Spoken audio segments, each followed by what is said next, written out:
everybody about you, about your journey, about how you got started with FAM and education. Tell us all the deets. Yeah, that sounds good. So my whole journey with FAM, it started when I was randomly on YouTube one day, just like exploring YouTube as you do. I came across this random video about natural birth control, and I was very intrigued. They talked about this book called Taking Charge of Your Fertility, and I wanted to learn more, so I ended up getting the book. And then this was during college, and so I was kind of like really intimidated by this whole thing. I tried to start learning it, and I remember reading the book like in my dorm, like alone, like trying to like go through, and I gave up after trying to chart for like 4 days because I had no support. I didn't realize that instructors existed to teach you fertility awareness. I had no idea that courses existed. And so I got like barely into it before I gave up because I was really lacking that support. Long story short, about maybe a year or so later, I ended up getting into it again. And this time I was like really serious about it because I wanted to actually use the method. And so at that point in time, I actually took 2 courses because I just became very enthusiastic about it overnight. I took 2 different courses. I started charting my cycles. I had been charting for probably over a year and a half before I decided to become certified myself, because I really wanted to like be that person who could help spread accurate information about this method and to teach it to others all over the world. So I certified with an organization called FEM, that's FEMM, Fertility Education and Medical Management. And from there, I started my business, and here we are. I've had my business for over a year. I've been extremely lucky and honored to have worked with like people from all around the globe. And so it's been a really great journey. Just for clarification, I do practice the symptothermal method, meaning I chart cervical mucus as well as temperature. So that's kind of it. And my business is called FAMtastic Fertility for anyone who isn't familiar with it. So yeah, that's how I got started. Yay! I love it. On my first attempt to go live in the Facebook group, my tripod is still messed up, so I'm just going to take it off. Hold, please. Oh my gosh, this has been the worst. When I tried to go live in the PGG the first time, I was telling everyone how you and I, quite some time ago, actually had a conversation because I was considering becoming certified as a fertility awareness method educator and an instructor, and how I met you through a great Facebook group, and I kind of like followed your journey, and I just have loved watching you like start your business, be certified, and really just like help all these people. Your Instagram is amazing. It's so great. And I wish all the time that I could just be a fly on the wall just to like observe your course, because I feel very confident in how I chart. But one of these days I'm going to go through it just for the sake of like saying that I did, because you're so educated, you're so well spoken, and I can only imagine that your course is like so high end. I have loved watching your journey. Thank you. And I appreciate it, because it has definitely been a journey to get there. At this point, the course, it does have a few different components. There's private components. There's a lot of actual private one-on-one support, as well as group, and kind of some elements of video and self-paced, but no, I'm under no illusions. I don't want to like say to anyone that happened off the bat. It definitely was a journey to get there, but yeah, I'm very thankful to be at that point now. Yeah, absolutely. So tell me more about FEM. What do you teach, and how is it different from the other methods? Yeah, great question. So fertility awareness is a really big umbrella term. And underneath fertility awareness, you have all these different individual methods. There's FEM, there's Cretin, Justice, Sympto Pro. There's all these different methods. FEM is different from the others in that it focuses largely on cervical mucus with LH testing, which is a urinary hormone test, as an optional biomarker to chart as well. In addition to that, in my teaching, I do also teach Fahrenheit and Celsius basal temperature protocols as well. The reason why I chose them specifically is because they do focus so much on overall health and hormonal health and cervical mucus. And for so many people, cervical mucus is one of the biggest challenges with charting because it can seem like this really subjective, confusing thing. One of the problems that I come across frequently that clients share with me is that they're confused by the terminology of like egg white or creamy or sticky. And I don't blame them because they're actually pretty like vague terms. And it's also tricky when people have like language barriers because those words mean different things to different people. And I've seen it happen again and again where people will be mistakenly categorizing what's actually really highly estrogenic fertile cervical mucus. They'll be mistakenly categorizing that and saying like, oh, that's just sticky, that's not fertile.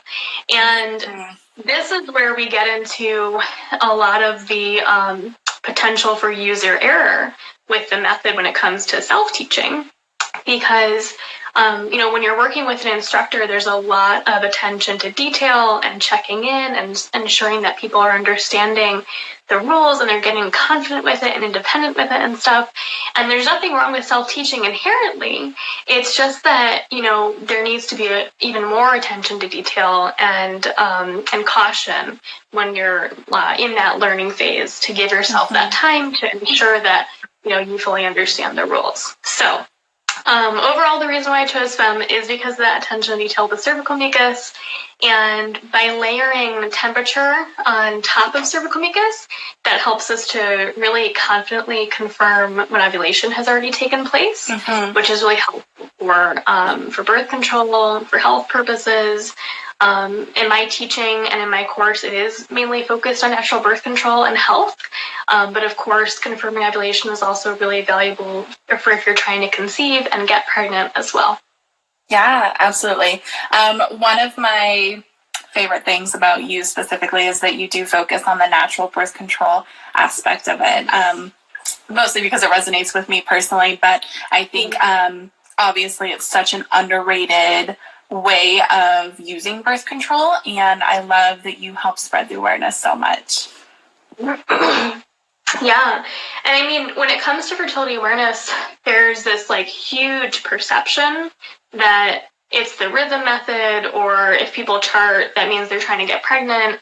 And I think overwhelmingly, for the most part, for a long time, fertility awareness has been used to try and optimize chances of conception, which is amazing. It does really help with that goal, of course. Yeah.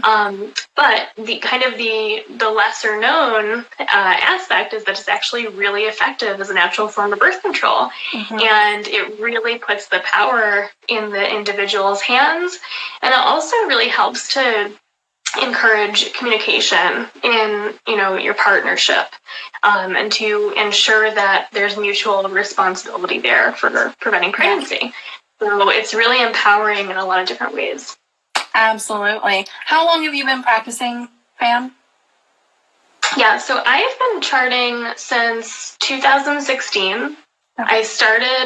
I actually was just looking at this the other day. I was looking at my very first chart, like last night. And it's so funny. I started, I think in like August of 2016, and yeah, my first chart was interesting looking. It was just cervical mucus, and it was like all over the place. It made no sense. That's okay. That's totally fine. That's how we start. Then we learn, and it's all good. Yeah, absolutely. Yeah. I have been practicing my own method for 2.5 years now. Also symptothermal. So, but yeah, so crazy that your journey started that long ago, and to reflect on your charts and stuff. The learning process is so great. So tell me about the benefits of using a fertility awareness-based method versus hormonal birth control. Yeah, so I talk about a lot. Yes. So I myself, just to be fully transparent, I have never personally used hormonal birth control, but one of the reasons why I never used it is because I felt like it just wasn't right for me. I knew that there were some risks to it.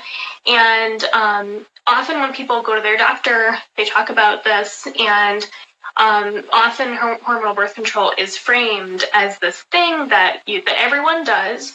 You start off as a teenager, it helps regulate your cycles, which, by the way, it doesn't at all. It just shuts down the entire link between your ovaries and your brain in terms of your hormones. And so some of the advantages are, with fertility awareness, one of the top things is that your body is actually ovulating, and you're improving and optimizing and preserving your natural fertility. And the word fertility is kind of like this vague word that can mean a lot of things, but ultimately it means, our health, our ability to ovulate, our ability to potentially get pregnant, which is kind of a reflection of our health in a lot of ways. So there's that big thing. And why is ovulation so important? Well, the hormones that our body produces around ovulation, our sex hormones, estrogen and progesterone, those hormones play a huge role in the rest of our body in a lot of different systems. So we're talking about bone health, we're talking about heart health, cardiovascular health, brain health, breast health. There's a lot of different ways that our sex hormones play really key roles in our body and in our life. When it comes to hormonal birth control, there are, of course, a lot of advantages with that as well for people. It is something where you get to kind of set it and forget it, depending on the type they're taking. However, it is cutting off that link between the brains and the ovaries, and your body is not ovulating on hormonal birth control. With most forms of hormonal birth control, you are not actually menstruating or having a true period. You're actually having a withdrawal bleed, which is just a withdrawal from the synthetic hormones of the form of birth control. And so there's that to take into account. And then additionally, hormonal birth control has been documented to increase markers of inflammation in the body, with something like PCOS. There's already levels of inflammation in the body, even when you're not on birth control. Mm-hmm. And so, when people who have PCOS are then taking birth control, that rises. And hormonal birth control can also increase risk of depression, because it also prevents ovulation. There can be risk associated with bone loss and things like that. And so there's really, honestly, like a laundry list of side effects. There's been some great books written about this, like Beyond the Pill by Dr. Jolene Brighton, which I think is actually a really great thing to kind of take alongside a fertility awareness course if people are interested in that, because the book addresses so much information regarding hormonal birth control that like I could sit here all day and talk about it, but it's all packed into that book or the audiobook. If people want to check out that, if they learn better by listening. So yeah, there's often a lot of different advantages or disadvantages for both.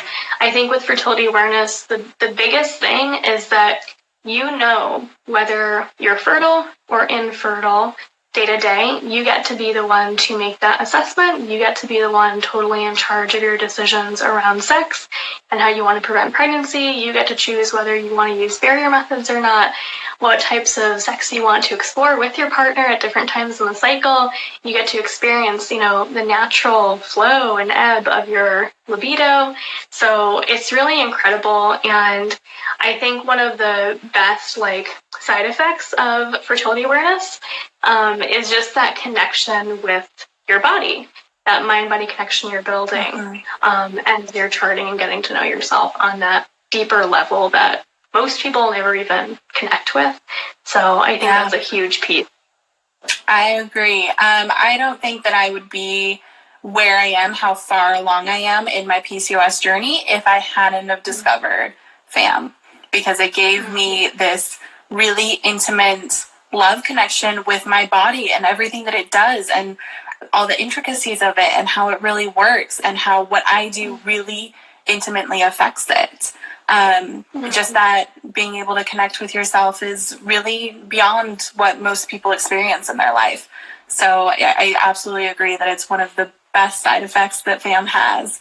And you hit a lot of really great points about hormonal birth control. For those of you who don't know, I'm pretty open about this, but I was on hormonal birth control for 12 years. I started when I was 11, which is immediately after I started menstruating. And I loved it. I loved being on my hormonal birth control. But my gut told me that all of the symptoms that I was experiencing were hormonal. And they were, but none of my doctors were able to connect the dots for me, because hormonal birth control is the treatment plan that we're given in conventional medicine for PCOS. So I'm already on hormonal birth control. There's nothing I can do for you. And I decided that I was going to learn a different method. I was going to ditch hormonal birth control. And it literally was the catalyst that launched me into a natural healing journey for my body. And it's been the best thing. I mean, probably the best gift I've been given since birth. It was really an amazing experience. And hitting on all of those points, for the fact that most of the time you're not menstruating naturally, you're not ovulating, and all the health risks and benefits that come with ovulating or not ovulating is really important. So thank you for touching on all of that. Do you feel like there are any negatives or risks with fertility awareness that are important to hit on right now? Mm-hmm. I think one of the biggest pieces to consider is going into it, knowing that, yes, you are in full control and in power and in charge of, how you're observing your cycle and how you're making those decisions around sex.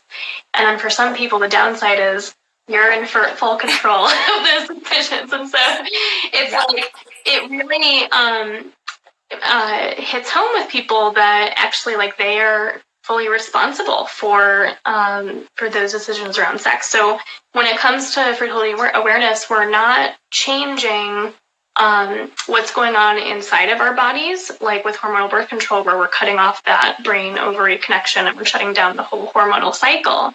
Instead, we're changing our actual behavior. So we need to wake up every day and obtain a basal temperature. We need to chart that. We need to observe our cervical mucus throughout the day, and we need to chart that. If we're also adding in other biomarkers like LH urinary testing or checking our cervix position or doing progesterone testing, again, those are all things that we need to learn how to do, and then we need to chart those things. And so it can seem really overwhelming at first, this level of commitment to ourselves and to our bodies and to our charts. But I promise, once people get into it and they set up those solid foundational habits in the beginning, it truly becomes as easy as brushing your teeth or going out for a drive. Fertility awareness charting is a life skill that we don't magically intuitively know. We may have some connection with ourselves in that way, but there's no way to just magically already know, how the definition of a valid temperature shift or the definition of our peak day. We don't know that from birth. And so we need to be taught those things and learn those things. So I think for some people that may be a downside, that element of needing to invest the time and patience with themselves, of putting in the learning up front for the first few months, the first few cycles during that learning phase. But again, as humans, we go through driving school. We learn how to drive because we recognize that that's a really huge, important life skill that we can use for the rest of our lives. It's kind of similar with fertility awareness, where this is a life skill that's not only valuable for health charting at its core, but also for natural birth control. It can be up to 99.6% effective, so that's as effective as these other forms of birth control. And in addition to that, we can also optimize chances of pregnancy if that's on people's radar. And so I think it's kind of like two sides of a coin. You can see it as an investment in yourself and prioritizing your health care, to create that diagnostic tool for yourself when you partner with your doctor for PCOS treatment, for example. Or you can view it as a potential downside that you have to put in all this work. I think it ultimately depends on the mindset of the person. And it also just depends on do they have that level of informed choice before they start off with their FAM journey? Or are they jumping into it thinking that an app will do all the work for them, for example? So I think it's important to know that going in, and then people can kind of self-select and determine whether that is right for them, and if that is something they want to commit to or try, or if that may not be right for them at this time. Yeah, absolutely. Yeah. So much good information. Thank you. Tell me, what are some of the big myths or misconceptions that you've heard about FAM? You did touch on quite a few throughout our talks, but I know that there are a million. So give them to me so that we can spread the knowledge. Yes. Okay. So the biggest one, obviously, is that fertility awareness equals the rhythm method. And there's this joke that everyone circulates around, what do you call people who practice the rhythm method? Parents. And so that's hilarious. But the thing is, fertility awareness is not the rhythm method, and here's why. With the rhythm method, that was a method that was developed decades ago, actually in Japan. It was developed originally as a tool to help couples optimize chances of conception. So originally, it wasn't even designed for natural birth control at all. It was designed to help increase odds of pregnancy. So that's important to note going in. Second, there are actual technical parameters that people should be fitting into if they're practicing the rhythm method, where their cycles should have some regularity to them, blah, blah, blah. There's some parameters there. Having said that, though, ultimately the rhythm method is about making predictions for future cycles based on the history of your past cycles. So, I've always had 28-day cycles, therefore I always will. I'm always going to ovulate on day 14. Those are some of the calculations of the rhythm method. So it's more math and predictions based. The problem with that's a huge problem, is that the rhythm method cannot account for real life. It can't account for Christmas time or holiday time, where suddenly you're stressed and you're traveling and you're, stressed about finances because you have to, get all your gifts ready for the season and stuff. That's a huge stressor. Rhythm method can't account for that. And what happens with stress and the cycle is that it can delay ovulation, or we can have early ovulation. And so there's a bunch of potential cycle variabilities that can come into play when we introduce life stressors, we change our routine, we're physically stressed from not getting enough sleep or under eating, or not eating in a way that's right for our bodies and ourselves. And the thing is, again, the rhythm method can't account for that, so that's why we're losing so many efficacy points there. But the fertility awareness method can, because with fertility awareness, we're looking at real-time biomarker evidence. We're checking our cervical mucus today to see, am I fertile or not today, according to the rules that I've learned. We're looking at our daily temperature to try and confirm whether or not ovulation has happened. Again, in accordance with those rules. So it's not about general predictions. It's always about real-time science of the physiology of the body, where the rules account for anovulatory bleeding, breakthrough bleeding, delayed ovulation, early ovulation. And that's why fertility awareness is different, and that's why it can be so much more effective than the outdated rhythm method. So that's one piece. FAM is not the rhythm method. That's probably the biggest one. Yeah. Thank you for sharing that. They tend to be synonymous for people who don't understand what they're talking about. And this is the reason that we really tell people not to rely on any type of app to tell them when they're fertile and when they're not. Because those apps, those algorithms are basically using the rhythm method, and they're not able to account for real life. Absolutely, yeah. And thank you for bringing that up, because the next thing that I was going to talk about that's another big misconception is people will say, okay, I understand FAM is not the rhythm method, I get it. Well, what about the Natural Cycles app? Or what about, the Flow app or whatever? That's telling me when I'm ovulating, right? And the answer is no. You can't predict ovulation based on temperature, and you certainly can't predict it only based on the cycle days. in a cycle.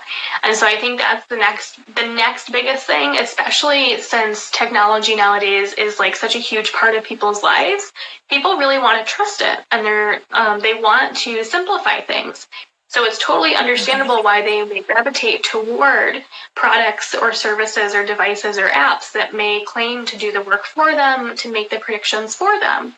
But I think it's really important for people to remember their own power and their own sovereignty, and to realize that, that as humans, we understand nuance, and we can determine and interpret our own charts. We don't need an algorithm to do that for us. And so that's the next biggest thing, is that when it comes to fertility apps or natural birth control apps, my biggest piece of advice would be to not rely on those unless you don't mind getting pregnant potentially.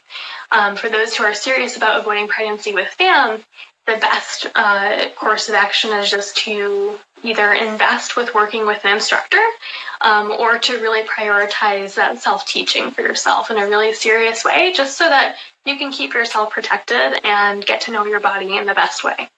Yeah, absolutely. And I love that you mentioned the, kind of sliding intention scale there. Everybody, of course, is free to make their own choices as long as they understand the risks with each choice that they make, and they're okay with the potential consequences there. So there are lots of people who use the rhythm method, and if that's the choice that they make, as long as it, matches up with their intention scale, their attention level, that's okay. Absolutely. Absolutely, yeah. You're exactly right. It's like some people may be in that place where they're not preventing pregnancy, but they're also not really trying for pregnancy. And so for them, maybe the rhythm method is the best fit at that time in their life. Right. For those who want to really optimize chances of conception or really prevent pregnancy in a serious way, that's when we want to be really clear on the, learning the rules of a method so that we can empower ourselves to do that. Yeah, absolutely. And I just want to throw this out there for anyone who's watching who is using an app like this.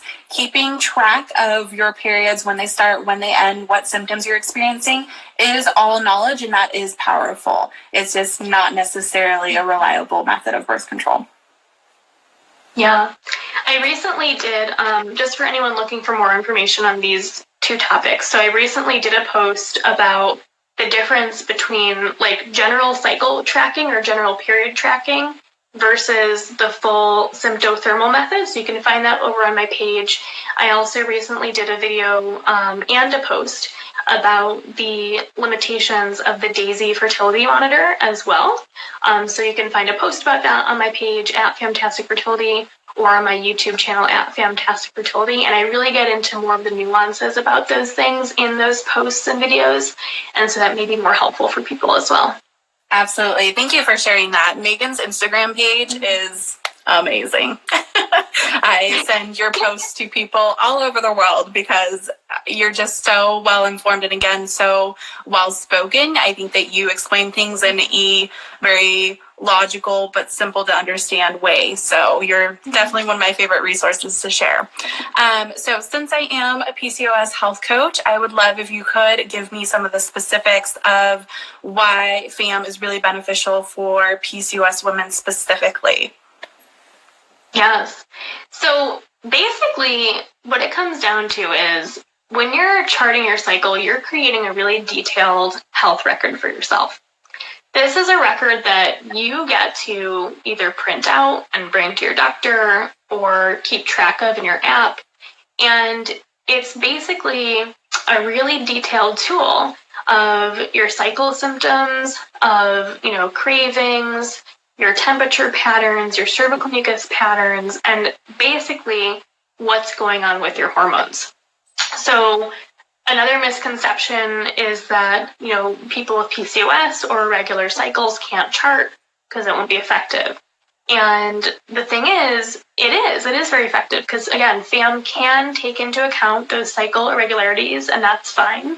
And often it gives people more tools to pinpoint what is actually going on, to evaluate maybe how certain foods are impacting their cycle, or maybe how different ways of exercising are impacting the cycle.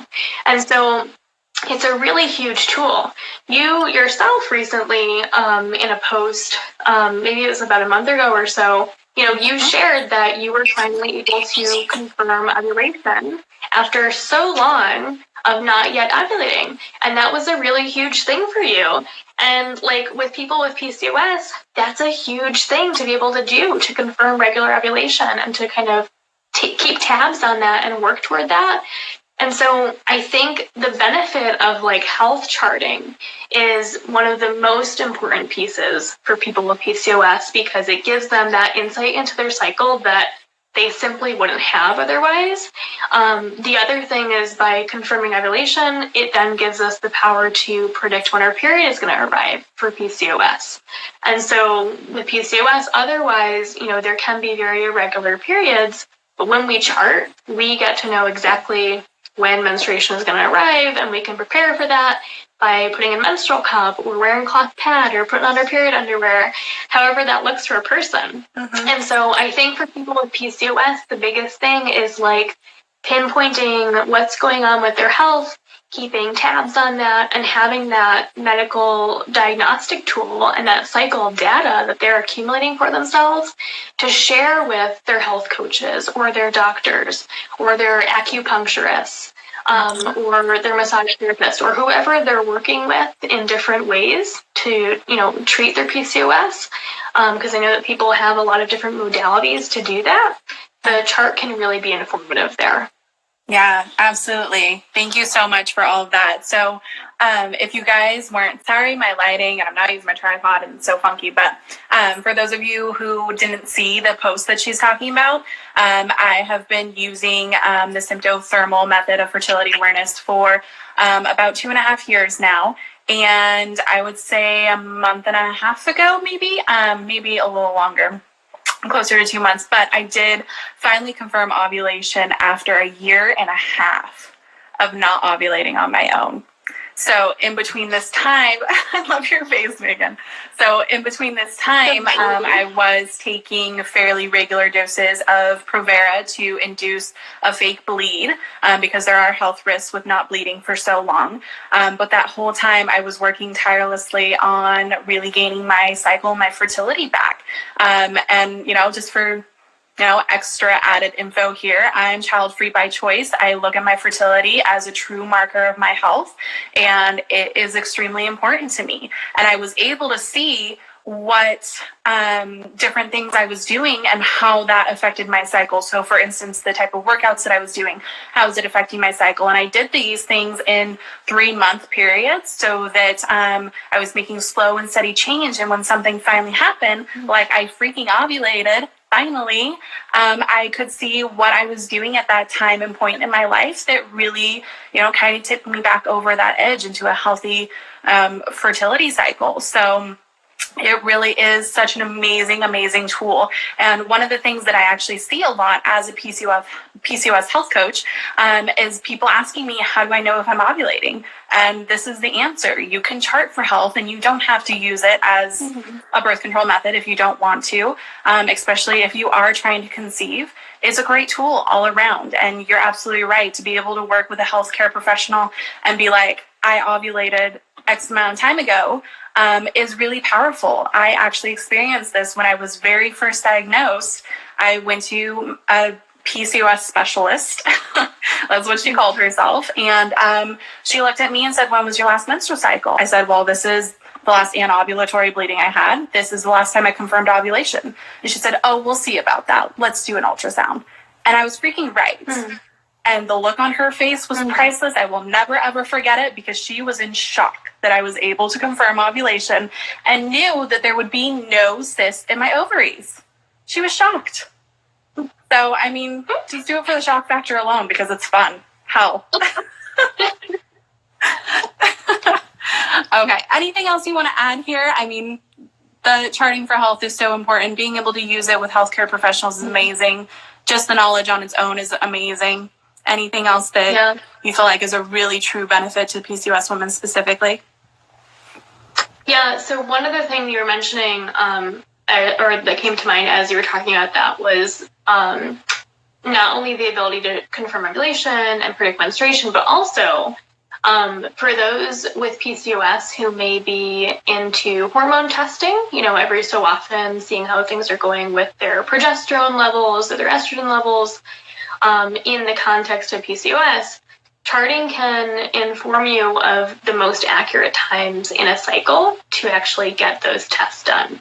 So just as a really general example, sometimes doctors will test for progesterone on cycle day 21. And guess what? If you have PCOS and you don't ovulate until cycle day 50, cycle day 21, that information is going to be useless. You're going to be going to the doctor, getting your blood drawn for literally no reason. And for some people, they have fears of needles. Like, that's a traumatic thing to go and do that for no reason. That's me. Yeah. Like, that's something to joke around with. And so to be able to have more information, to get more accurate hormonal testing done, that's going to be actually beneficial to have that data and make like more accurate interpretations of it with your doctor. That piece is really key.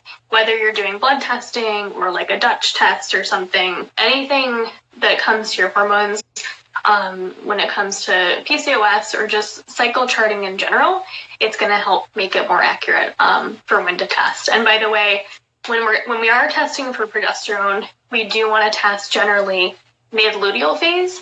And so let's say someone didn't ovulate until cycle day 50, they would probably want to test about 7-ish days after ovulation.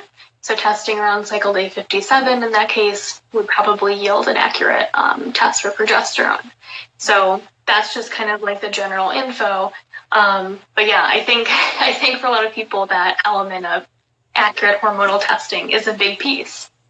Absolutely, especially with PCOS. Such a good point to bring up. And I do want to just mention here, just for the sake of it, that when we're talking about doctors not understanding the best time to test things like this, it's not because we're doctor bashing. It really is just that there's not enough information and education around this. And that's why fertility awareness is such a powerful, powerful tool, because it really allows you to be your own advocate, which I am always telling PCOS women to do. Not even specifically with FAM, but really just in general. You have to be able to make the calls for yourself, to educate yourself, and to really know that the treatment that you're getting is the right treatment for you. So being able to have your chart and tell a doctor that you haven't ovulated yet. In fact, I haven't ovulated in 50, 100 days, whatever it is. So testing for progesterone doesn't make any sense right now is huge. Really huge, because PCOS is a super emotional journey. It can be a long one, and it doesn't need to be any harder than it already is. Absolutely. Yeah, you said it best. Such good information, Megan. Thank you. Okay, so let's go ahead and wrap this up. I'm not sure where we are on time. I'm not sure if I can even find it here, but is there anything else that you want to share with us? Anything else you think would be really valuable? Well, I think when it comes to PCOS, the biggest thing, like you just said, is the element of informed choice, self-advocacy, having more cycle data so that you can help to optimize your health. There's so many like PCOS treatments out there, some more effective than others, and for many people, things like nutrition and lifestyle factors are going to be really, really key. And so to be able to kind of keep tabs on your cycle, see how things are going, see how your body is responding to some changes that you may be incorporating, I think is a really big piece. And then otherwise, I mean, from there, if you want to start to wrap up, people can find more information about me on my Instagram at FAMtastic Fertility or my YouTube at FAMtastic Fertility. People are always welcome to just DM me. I love DMs. I love doing voice messages in DMs to save my thumbs from texting. Yeah. So I honestly, I'm happy to answer people's questions if they want to reach out and just talk more and maybe get to more resources. But I think in terms of PCOS resources, you really rock that. And then for FAM resources, people are welcome to check in with Erin or myself. So yeah, I think that's kind of my thoughts. Yeah. Yeah, absolutely. Thank you so much for being here, Megan. It was a real treat. I'm sorry for all the technical difficulty in the beginning, but this was absolutely perfect. And I just want to thank you for sharing your information, for being so diligent about it, and for really keeping the revolution going. I think that this is the next big thing. So thank you for being here. Yeah. Thank you. Thank you. Yeah, I'm really glad that popularity with fertility awareness and resources and access to it has been growing so much lately, even within the past couple of years. Yeah. I really think it's been like booming, and people are very attentive to those nuances, and I think that is huge. So I'm just really excited to see where it goes. I'm excited for, you know, those viewers who decide to pursue it. And yeah, I'm always here to help. So yeah, thanks again for including me and just organizing this. It was really fun, and I think it's awesome. Thanks, Megan. Enjoy your Saturday, and if any of you have questions, again, feel free to reach out to either one of us. We're happy to help. Have a good one, Megan. Okay. Bye. I want you all to have a wonderful Saturday, and thank you for all of those who tuned in live. I am going to be trying to upload this video into the PGG so people can view it again. If you have any questions, of course, reach out to me or reach out to Megan as well. This is a topic that is really near and dear to my heart, and I really, truly believe that it's one of the most powerful tools we have for PCOS, and really as women in general. So again, have a great Saturday. Thanks for tuning in. I will talk to you all later.